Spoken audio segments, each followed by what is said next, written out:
Despite the common perception that humans are the rulers of Earth, animal-related deaths still remain high, with over 2 million fatalities being attributed to animals each year. However, because there are millions of different kinds of creatures on land, in the water, and in the air, most animals don't contribute that much, if at all, to this number, with a small handful being responsible for a disproportionate amount of these fatalities. Today, the top two contributors to this number are mosquitoes and humans. We are naturally all very familiar with these two animals, but the third most deadly animal is surprisingly much more unknown, and in some ways unassuming, since if you saw it in the wild, you would likely think it to be harmless. This is the freshwater snail. You may never even have heard of these little guys, but they're actually quite common, being found throughout the world in various ecosystems such as lakes, ponds, rivers, dams, and streams. So far, over 5,000 species of these snails have been discovered throughout every continent except Antarctica, where it's just a tad bit too cold.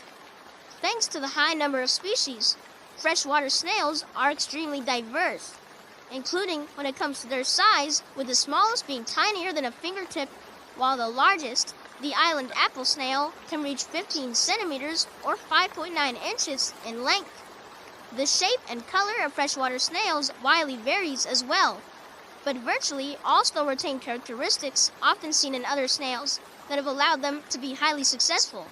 One of these traits is, of course, the snail's hallmark shells, which are made by its mantle organ, which secretes calcium carbonate that eventually crystallizes and hardens, serving as ample protection, an attachment point for muscles, and as a calcium storage.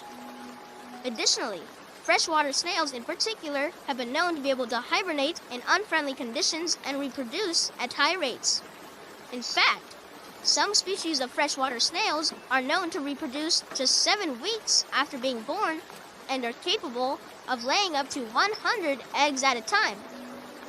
They also have a very flexible diet, which allows them to eat nearly everything in their environment, including algae, dead plants, dead fish, and anything else that classifies as organic garbage.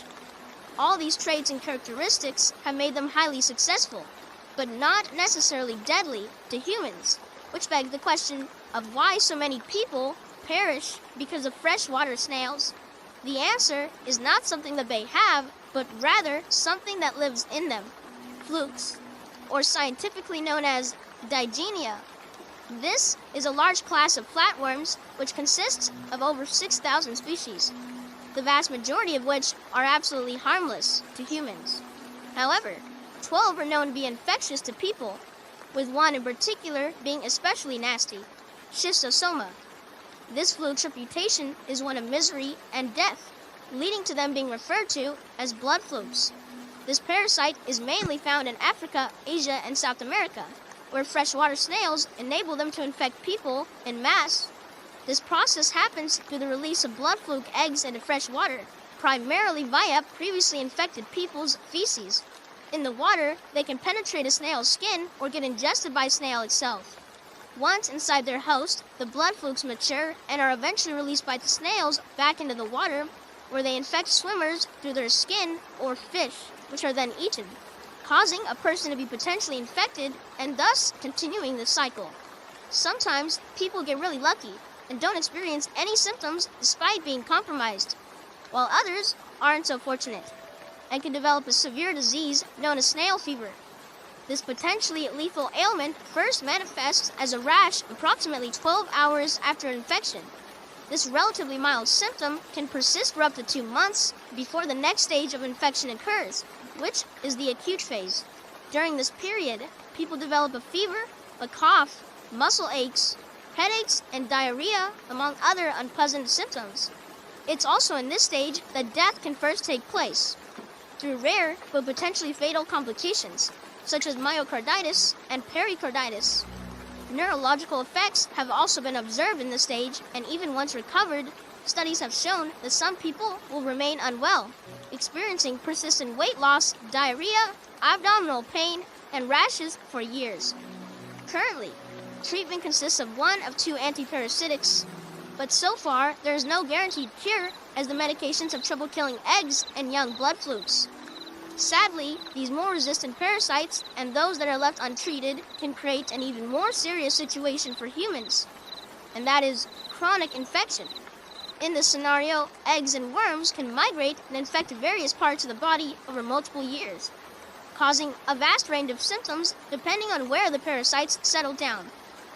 Many times, the major areas of the body that are usually impacted are the intestines, central nervous system, liver, lungs, or urogenital organs. Research indicates that out of all the potential symptoms this parasite can cause, the deadliest complication in terms of gross fatalities is kidney failure from fibrosis, as up to 150,000 people succumb to this complication every year. Other major contributors that make up the other 50,000 estimated deaths include pulmonary hypertension, liver disease, appendicitis, and anemia. Sadly, many organizations believe that 200,000 victims annually may be an underestimate, as some conditions like bladder cancer have been attributed to long-term infection, but are often overlooked when calculating the human loss caused by this horrific parasite, and this oversight extends to snail fever in general, with a lack of attention earning it the classification as a neglected tropical disease, despite being the second most common parasitic infection in the world, just behind malaria. However, there is some good news, as experiments aimed at controlling the population of freshwater snails have led to a decrease in infections. Additionally, renewed public awareness has also helped to lower exposures to this disease, and drives home the warning that if you live in a high-risk area, it may be best to stay on land.